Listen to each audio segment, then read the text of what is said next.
لو بتبني مايكرو سيرفيس انت غالبا بدأت بريست اي بي ايز وبرسائل جيسون، وده طبيعي وممتاز في البدايات. لكن لما السيستم بتاعك يكبر ويبقى عندك عشرات المايكرو سيرفيس بتكلم بعضها آلاف المرات في الثانية جوه الكلاستر اللي بنسميه الايست ويست ترافيك، الريست بيبدأ يتخنق، الليتنسي بتعلى، والسي بي يو بيلبس في الحيط من كثرة التكست بارسنج وتكرار فتح التي سي بي كونكشنز. هنا بيجي السؤال المعماري اللي بيفرق بين المهندس العادي والاركيتكت: ليه الريست ما بقاش كفاية في القلب الداخلي للسيستم؟ ازاي جي ار بي سي بيسرع الاداء ب8 اضعاف؟ واسرار ملف البروتو ورحلته من التطوير للبرودكشن، وانماط الاتصال المتزامن وغير المتزامن. اهلا بيكم في كبسولة سيستم ديزاين جديدة. انا مصطفى سليمان، والنهاردة هنفتح غطاء المحرك ونفهم هندسة الجي ار بي سي.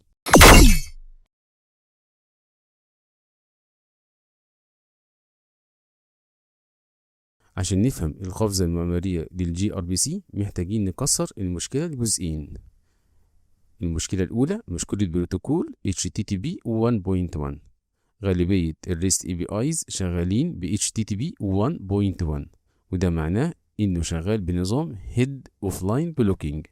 الكلاينت بيفتح تي سي بي كونكشن، يبعت ريكويست ويقعد مستني الريسبونس يرجع عشان يبعت اللي بعده.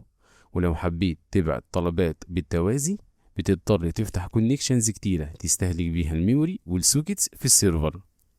المشكلة التانية هي مشكلة البيلود والسي بي يو. الجيسون هو تكست بيزد فورمات، السيرفر بيضيع دورات سي بي يو غالية جدا في انه يحول الاوبجكتس لنصوص سيرياليزيشن، والطرف التاني يقعد يحلل النص حرف حرف string matching and parsing عشان يفهم البيانات ويحوله لأوبجكتس دي serialization. غير ان الكلمات المفتاحية واسماء الفيلدز زي الفيرست نيم والاوردر ستاتس بتتكرر في كل ريكوست وتستهلك نتورك باندويتس على الفاضي.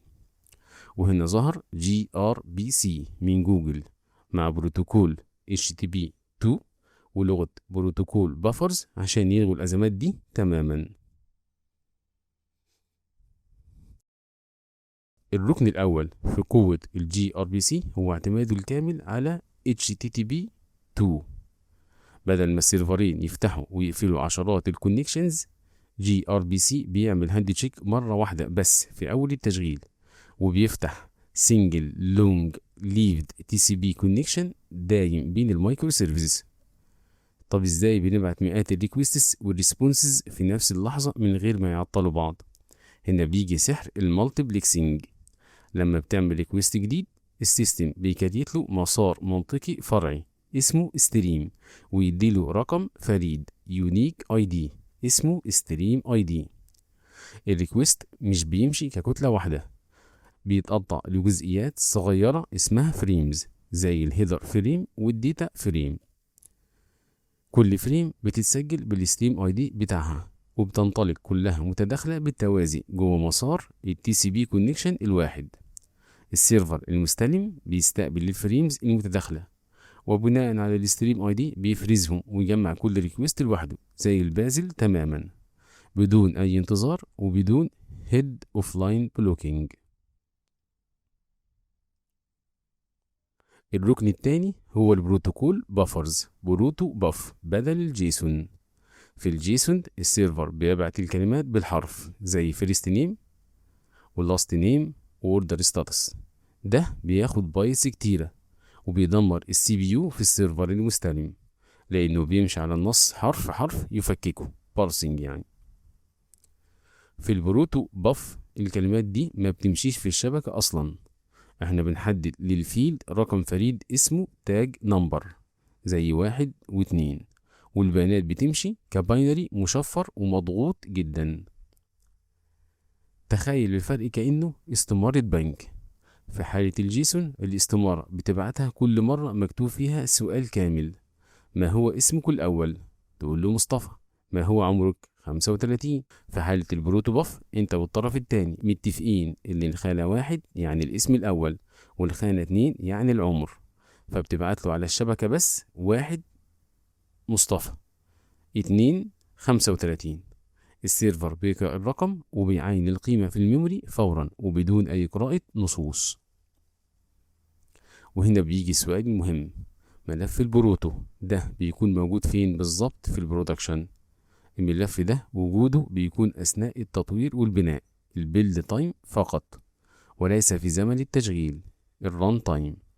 المهندس بيعرف العقد الكونتراكت في ملف بروتو.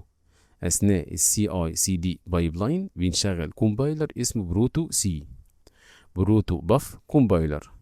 الأداة دي بتاخد الملف وتولد منه كود حقيقي بلغة البرمجة بتاعتك، زي جافا كلاسز، جو ستراكتس، تايب سكريبت تايبس.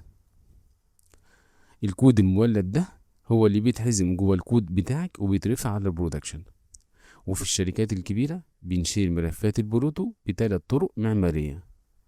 أول طريقة سنترال سكيما ريبوزيتوري، ودي الأكثر احترافية، ريبو مستقل على جيت في ملفات البروتو، والبايب لاين بيترجمها اوتوماتيك بالباكجز NPM أو ميفن، والخدمات بتعمل لها امبورت كديبندنسي. الطريقة التانية كلاينت SDK، الخدمة صاحبة ال API هي اللي بتولد كلاينت لايبرري صغيرة وتديها للخدمات التانية. الطريقة التالتة جيت سب موديول، ريبو صغير مدمج جوه كود المايكرو سيرفيسز. سؤال بنتسأله دايما، هل الاتصال في الجي ار بي سي بين المايكرو سيرفيس بيكون متزامن سينكرونس ولا غير متزامن اسينكرونس؟ الإجابة المعمارية جي ار بي سي بيعمل الاتنين بمرونة فائقة. أولا اليونري ار بي سي، وده النمط التقليدي، الكلاينت بيبعت ريكويست واحد والسيرفر بيرد عليه بريسبونس واحد، وده ينفع نناديه بطريقتين في الكود. الطريقة الأولى سينكرونس بلوكينج ستوب، الثريد الحالي بينتظر لحد ما الرد يرجع زي الريست تماما بس أسرع.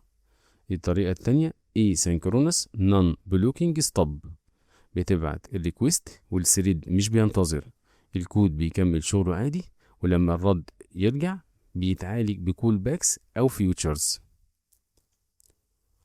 ثانيا أنماط الستريمينج، الاتصال غير المتزامن المباشر، بفضل HTTP to gRPC في 3 أنماط ستريمينج مرعبة. واحد سيرفر ستريمينج، بتبعت ريكوست واحد والسيرفر يفتح معاك ستريم يبعت لك منه بيانات مستمرة زي تتبع أسعار الأسهم أو لايف فليت تراكنج. 2 كلاينت ستريمينج، الكلاينت بيبعت ستريم مستمر من البيانات زي رفع لوجز أو ستريم لملف ضخم، والسيرفر بياخدها ويجمعها ويرد في الآخر بريسبونس واحد. 3 باي دايركشنال ستريمينج فول دوبلكس، الطرفين بيبعتوا ويستقبلوا رسائل لبعض بشكل غير متزامن 100%، وفي نفس الاتصال المفتوح وبدون أي انتظار.